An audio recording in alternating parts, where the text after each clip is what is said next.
Hey YouTube, this is 837 South Jersey. So, I don't know if you saw in the background of any of my videos, I had a 1974 Dodge D200 Adventure Sport sitting in my driveway. I finally cleaned out my garage, other than the record player and a few other things, but I had enough room to pull the truck in. So it's got a 318 with a 4-barrel on it. It's got the 727 torque flight transmission. And so far I've replaced the starter and the starter relay, the fan belt, the alternator belt. So it starts over, it turns over, I mean. And the before of the floor was awful. There were a few rust holes, not too many. That was probably the biggest one.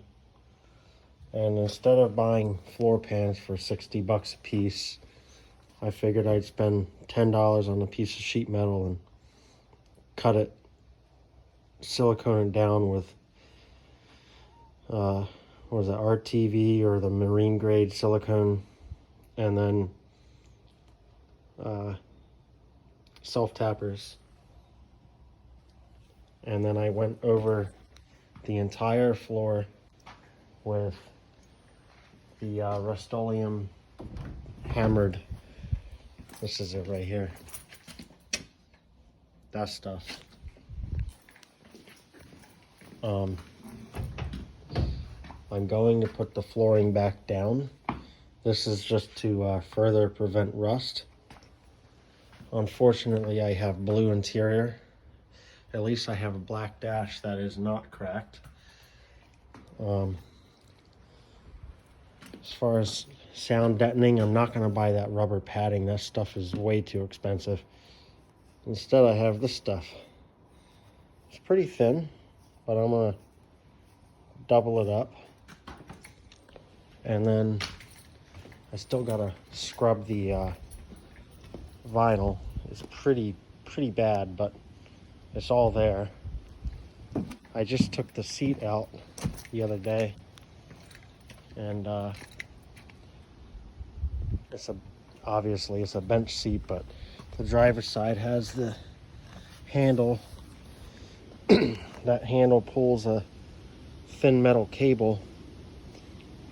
That way both sides release and you can slide it back and forth.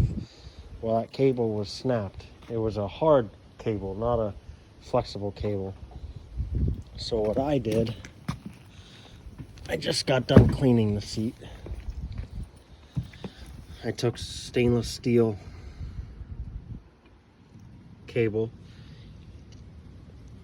and made my own ends, and it works perfectly. I might hang it, that way nothing gets caught on it as I'm driving or whatever. I put under the seat. But yeah, also, let's see, sorry, I'm just kind of recording as I go here. I got from Harbor Freight spray on bed lining for all the wheel wells, and looks like I'm a little thin right there, but I like it. I think it turned out really nice. This is the first one I did. I think it turned out great. I should have scraped a little more, but honestly, I really don't care. I just wanted to do its job and protect any further rust. So yeah, also the horn trim piece is cracked, and I can't find one online for a decent price. So yeah, it's getting there. It turns over, like I said.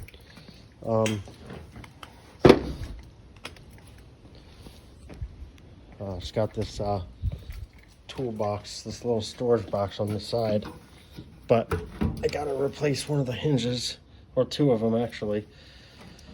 One there and one there. So far I haven't seen how they're mounted. I think what I might do is take this lining out. This whole box comes out from those screws. Pretty sure it just slides out. And I might be able to see how they're mounted. It looks like they're welded and it's pretty rusty. So I might be able to fix that. Cut the old ones off and weld new ones on. I'm not a welder by any means, but I can do a little non-structural welding like that. I'll show you one of my weld jobs. I'll try to show it to you through the paint. So, where these gas pedals on these old Dodges sit. Let's see if I can get that light. See those two little studs sticking out? Well, those on the bottom of the gas pedal, there's two holes. It's plastic. They just snap on those studs. Well, that whole section of flooring was rotted out, and that where the gas pedal sits on the floor was kind of dangling by rust. So I cut it out. And that's not a piece of sheet metal I made. That's actually a 4-inch square junction box cover, which is a lot thicker than the sheet metal I bought. Well, as I was taking one of the studs out, there's a thick piece of steel behind it. I guess just to keep the spacing right. One of the studs snapped. The threaded sections. So I ended up welding a, what was it, like a 1/4-20 bolt to the back of it. I think it was 1/4-20.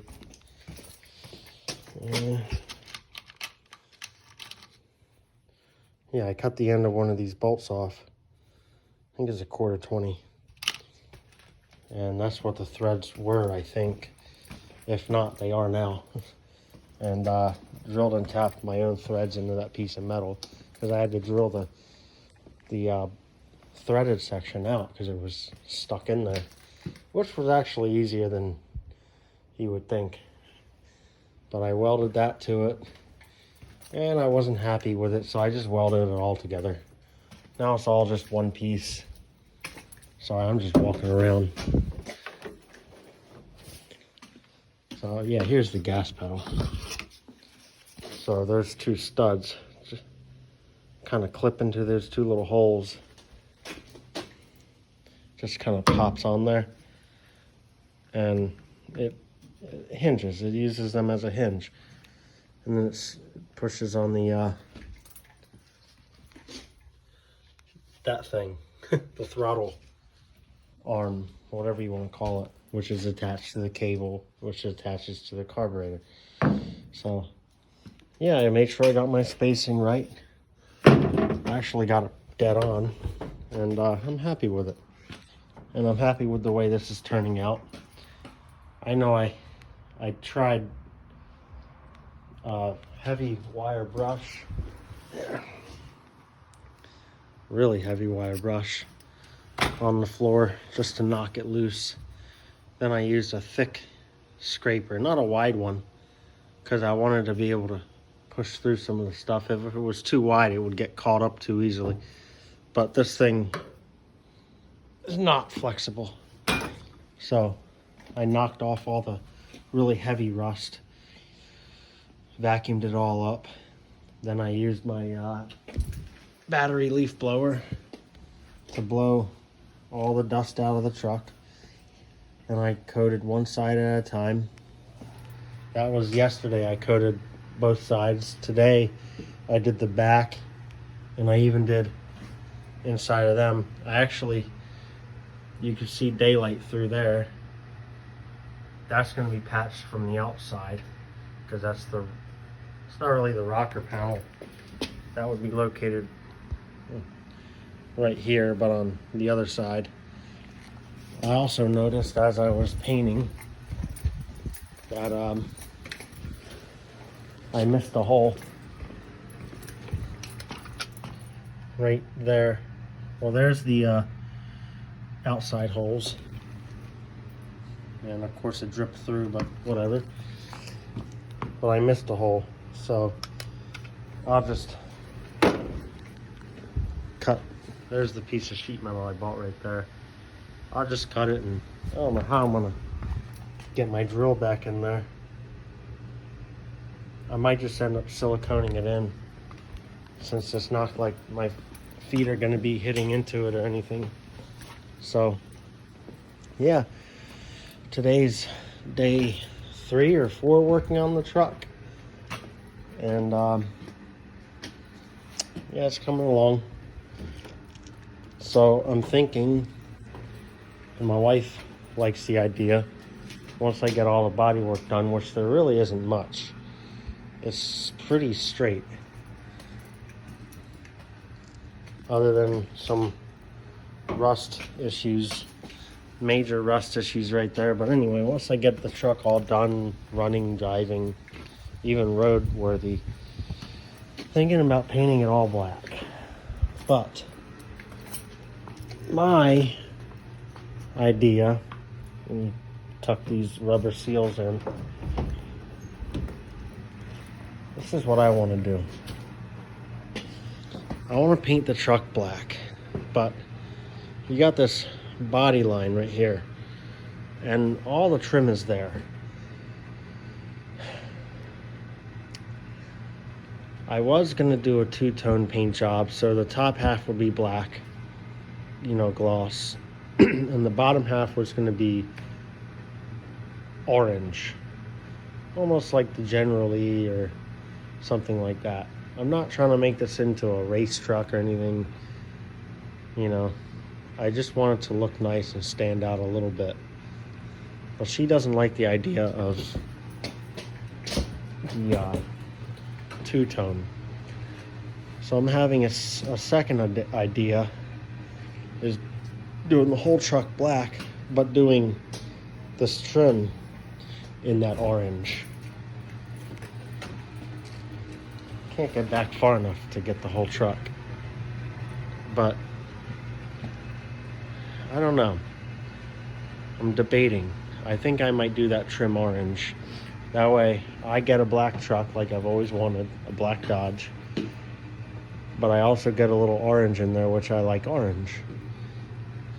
And then the grill, I was gonna paint the grill, but it's so straight and everything is there. It's almost untouched other than whatever happened here. Looks like it got, something got caught, and I don't know. That's not really a big issue for me.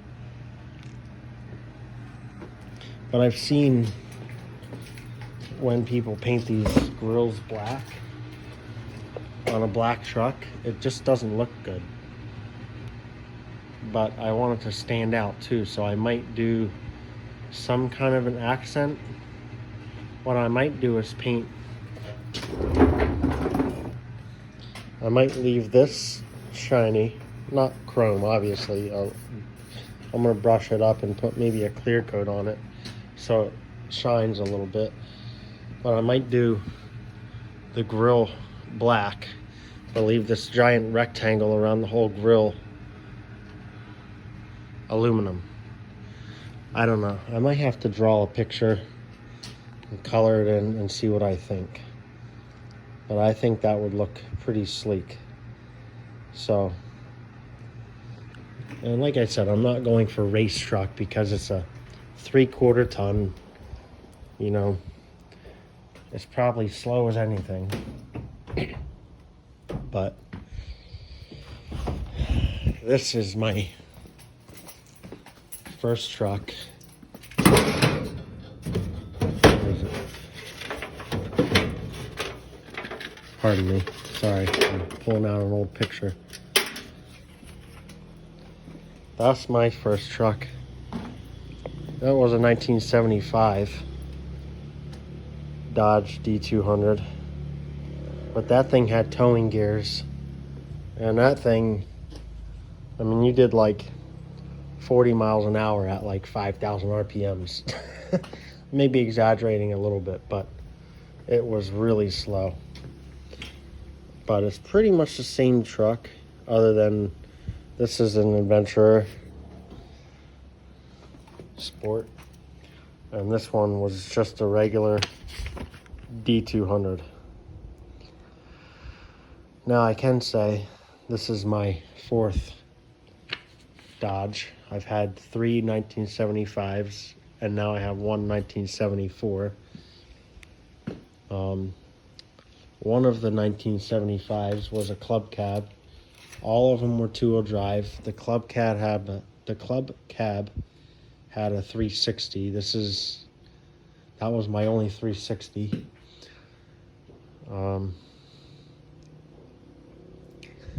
Let's see, in order I had 1975 D200. Then I had a parts truck, 1975 D100. Then I moved to Virginia and I got what was going to be a project truck, 1975 D200 with a 360 club cab. Moved back to New Jersey a few years ago. Now I have this. This is probably, I can't say this is the cleanest one I've had. The club cab was definitely the cleanest, but I didn't even get that thing running when I had it. Couldn't even get it started. I was young. So now I have this. I'm doing it right. I finally have a garage. Not only that, but I finally have room in my garage to work with. I can't believe I actually have room in my garage for this truck. But yeah, anyway, I'll keep you guys updated, and my radio bench is kind of a mess right now because I've been fooling around with that. If you guys haven't seen one of them, YouTube it. They're pretty cool. It's not a transceiver, it's a receiver. But you guys want to take a screenshot of that? That's what it can listen to. User manual. But it's called the ATS 20, and they're on eBay. They're only like 50 bucks. Kind of expensive for how small it is. It's literally